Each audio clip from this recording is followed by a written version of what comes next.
Di sini saya akan menjelaskan perbedaan antara sel prokaryotik dan sel eukaryotik. Nah, sebelum saya menjelaskan, apakah teman-teman tahu apa itu sel? Sel merupakan salah satu unit terkecil dari makhluk hidup yang bisa melangsungkan hidup pada umumnya. Disebut sebagai unit terkecil karena bisa dibagi-bagi menjadi beberapa bagian yang lebih kecil lagi dan tiap bagiannya bisa berdiri sendiri. Sel bisa melakukan sebuah proses kehidupan seperti melakukan suatu perombakan, respirasi, penyusunan, pembelahan sel, dan juga reproduksi. Berikut ini merupakan seorang ilmuwan ternama yang bernama Robert Hooke, salah satu penemu sel yang melakukan pengamatan pada sayatan gabus dengan menggunakan kaca pembesar mikroskop. Dari pengamatannya, Hooke melihat bahwa terdapat ruangan kecil yang menyusun gabus. Kemudian ruangan kecil tersebut ia beri nama sel. Untuk yang pertama, saya akan menjelaskan apa itu sel prokaryotik.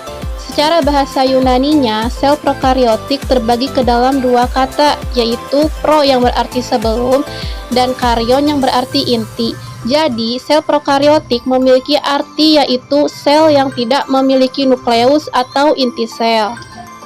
Sel prokaryot kecil relatif lebih sederhana dan tidak memiliki membran inti. Selanjutnya ada ciri-ciri sel prokaryotik. Di antaranya yang pertama yaitu diameternya berukuran 1-10 mikrometer. Kedua, dinding sel tidak pecah di dalam larutan hipotonik. Yang ketiga, membran sel lipid bilayer.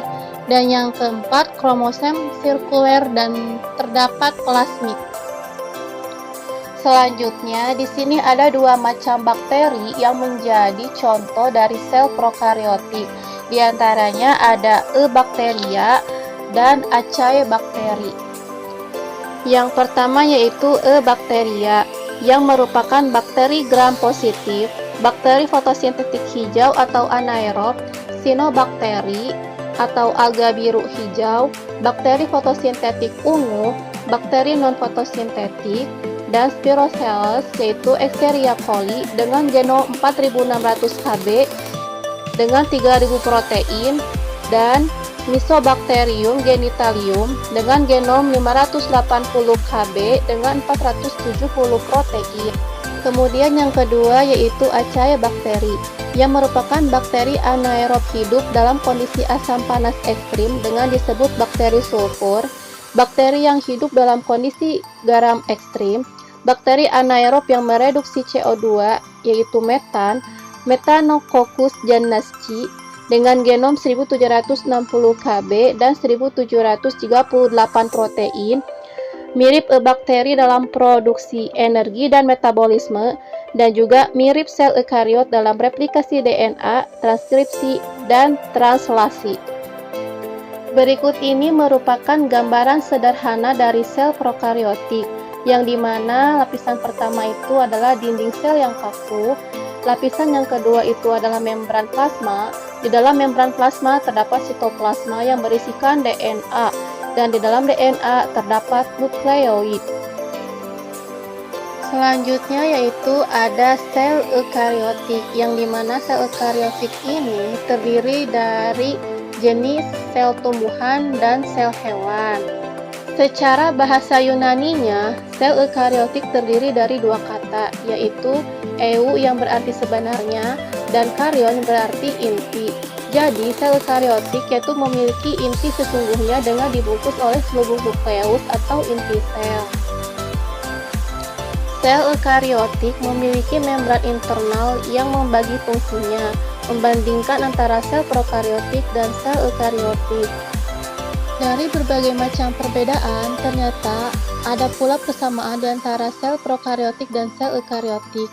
Yang pertama yaitu semua sel memiliki membran plasma, atau sering disebut dengan pembatas sel yang bersifat selektif.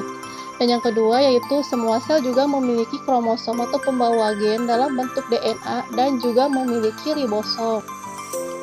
Berikut ini merupakan gambaran sederhana dari sel eukaryotik, yang dimana menjadi sebuah perbedaan di antara sel prokaryotik dan sel eukaryotik. Jika sebelumnya pada sel prokariotik tidak memiliki inti sel, maka di sini sel eukariotik memiliki inti sel. Nah, pada gambar tersebut, saya mengambil salah satu bagian dari sel hewan. Dari bagian sel hewan, terdapat beberapa macam lapisan. Yang pertama ada membran plasma. Membran plasma berisi sitoplasma yang di dalamnya terdapat inti sel. Dan di dalam inti sel itu terdapat membran sel, kemudian nukleoplasma, nukleolus, dan juga di dalamnya terdiri dari DNA. Kemudian di dalam DNA terdiri dari kromosom yang berisikan nukleoid. Alhamdulillah, hanya itu yang bisa saya sampaikan. Mohon maaf bila masih ada kekurangan. Sebelumnya terima kasih kepada teman-teman semua yang sudah menonton video kali ini hingga selesai. Semoga bermanfaat. Wassalamualaikum warahmatullahi wabarakatuh.